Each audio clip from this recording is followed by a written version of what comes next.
So whenever there's pain in abdomen in pregnancy, we have to find the cause. Sometimes it is just कि आपका uterus stretch हो रहा है, round ligaments जो जिनसे वो अटैच्ड होता है वो स्ट्रेच हो रहे हैं, तो इसलिए वो स्ट्रेच पेन होता है जो बहुत ज़्यादा सिवियर नहीं होता है, लेफ्ट या राइट साइड में होता है. That's a normal pain. Also towards the end of second trimester आपको हल्का हल्का पेट का टाइटनिंग लाइक ब्रैक्सटन हिक्स के कॉन्ट्रैक्शंस होने लगते हैं जो आगे चल के लेबर पेन बन जाते हैं, तो वो भी एक नॉर्मल पेन होता है.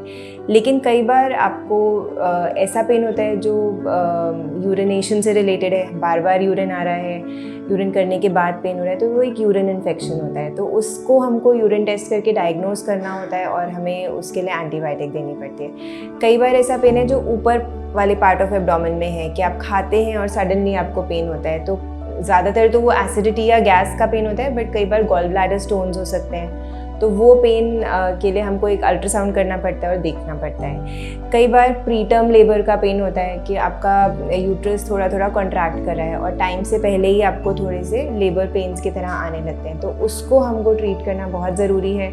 उसके लिए हम आपको प्रोजेस्ट्रॉन्स देते हैं, आपको रेस्ट एडवाइस करते हैं, हम आपकी मॉनिटरिंग ज़्यादा करते हैं. So depending on the pain we have to manage it. कई बार कॉन्स्टिपेशन का पेन होता है, कई बार अगर ये पेन आपके इसके साथ कुछ डिस्चार्ज है, ब्लीडिंग है, तो ये एब्रप्शन भी हो सकता है, कुछ सीरियस भी हो सकता है. तो हमको उस समय उसको डायग्नोज करके अकॉर्डिंगली ट्रीट करना पड़ता है. एक और कंडीशन होती है जिसको बोलते हैं पैंक्रियाटाइटिस. ये भी कई बार कॉमनली प्रेगनेंसी में हो जाता है, जो बहुत सिवियर पेन होता है, जो जा नहीं रहा होता है. So if the pain is not going, it needs a full evaluation and we need to understand कि क्यों हो रहा है pain and then treat it accordingly.